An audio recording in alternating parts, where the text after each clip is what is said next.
When Peugeot, pushed by the bureaucrats of the French state, took over Citroën from 1974, the diagnosis was clear: it was necessary to clean up, cut into the fat of projects that cost an arm and a leg, say goodbye to old rusty glories and restart the machine. All of this, of course, with little or no money. But beware, Peugeot is not just playing the role of a strict father with a calculator, they also want to make some moves. Their stroke of genius. A Peugeot 104 amortized since 1972 will be disguised as an opportunistic city car for Citroën. The Helene, which will later become the Helena. A funny car powered by funny engines that Peugeot was very happy to find on a shelf. Today we're looking back at this makeshift car, but so endearing.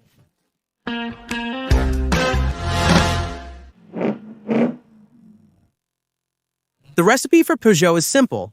You take a barely touched 104 box. You add a low-cost finish with penny-pinching savings. And you sprinkle it all with Citroën twin cylinders that pop like an angry moped.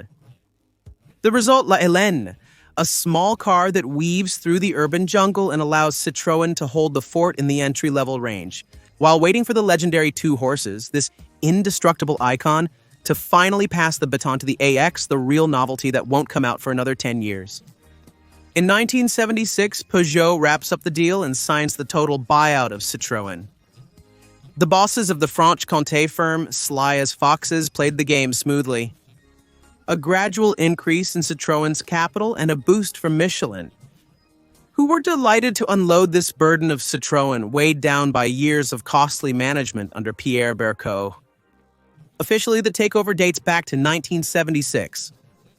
But for 2 years, the teams have been sweating blood and water to refloat this sinking ship that has become Citroën.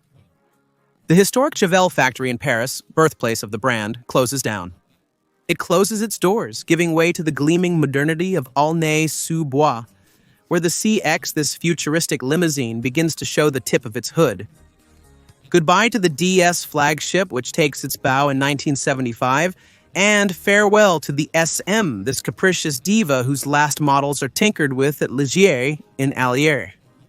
Between late 1974 and early 1975, like a swan song.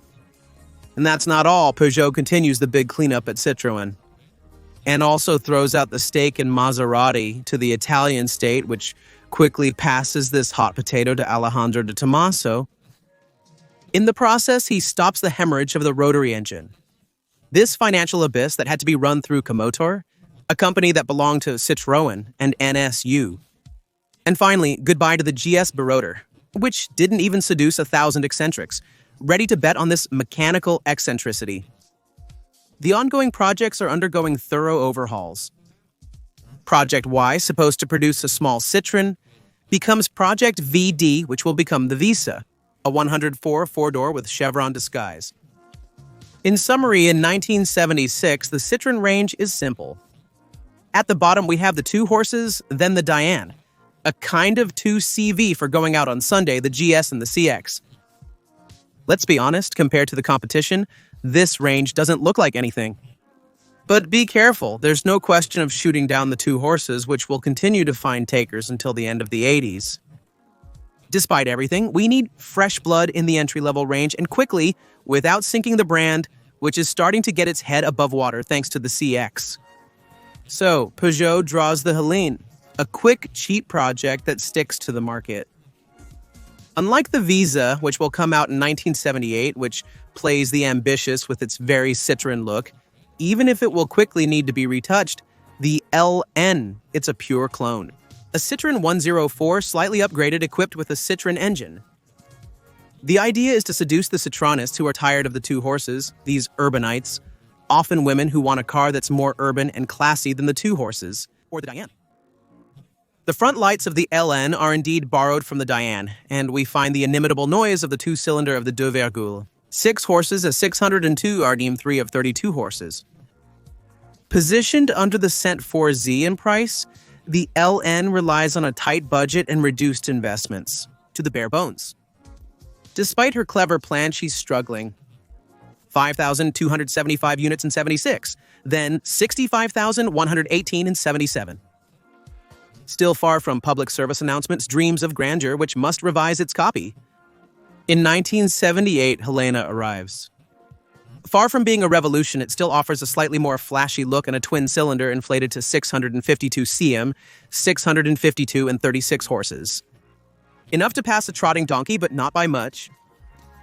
Result 67,168 sales in 1978, barely better than the year before, and a free fall in 1979 with 38,659 units.